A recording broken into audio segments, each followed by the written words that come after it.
എന്തെങ്കിലും വിശേഷം? നിങ്ങൾ ഒരു കാര്യം പറഞ്ഞാൽ കേൾക്കൂ. നോക്കൂ ഗൈസ്, എൻ്റെ ഈ 2 ലൈനിന് എത്ര മാർക്ക് തരും? 10-1 മാർക്ക് പ്ലീസ് തരണം.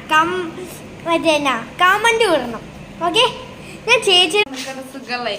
ഇന്നാണെങ്കിൽ നമ്മള് എന്നാ അടുക്കളയിരുന്ന് ഡാൻസ് കളിക്കുന്നു. അങ്ങനെയല്ലേ, നമ്മൾക്ക് ഓരോ മൂഡാണ്. അപ്പൊ നമ്മള് ആ മൂഡനുസരിച്ച് നമ്മൾ ഡാൻസ് കളിക്കും. ഒരാളെ കാണിച്ചു തരട്ടെ. ഇനി വരൂ കുട്ടേ. ഗൈസ്, ഇതിന്റെ ഒരു ടെസ്റ്റ് ഉണ്ട് ഗൈസ്. എന്നാ പറയട്ടെ, എൻ്റെ ഡാഡി, അതായത് ഇവളുടെ ഡാഡി, ഞങ്ങളുടെ 3 പേരുടെയും ഡാഡി ഒരു ഷർട്ടുണ്ട്.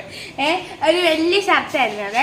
അപ്പം അത് അവള് വെട്ടി കീറി തയ്ച്ചിട്ട് അത് കഴിവ്, ഇത് നല്ല കാര്യങ്ങളാണ്. ക്രിയേറ്റീവായിട്ട് ചിന്തിക്കാൻ എനിക്ക് കഴിയത്തില്ല, പക്ഷെ എൻ്റെ ചേച്ചിക്ക് കഴിയും കേട്ടോ ഗൈസ്. അപ്പം പനീർ ബട്ടർ ഉണ്ടാക്കിയതാട്ടോ.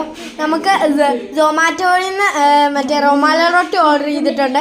അതിങ്ങോട്ട് വരുമ്പോൾ ബട്ടർ നാൻ ഓർഡർ ചെയ്തിട്ടുണ്ട്. അത് കഴിഞ്ഞ് നമുക്ക് കാണാം. അത് കഴിക്കുമ്പോൾ ഞങ്ങൾ കാണിച്ചു തരാം കേട്ടോ guys. Tata bye, see U.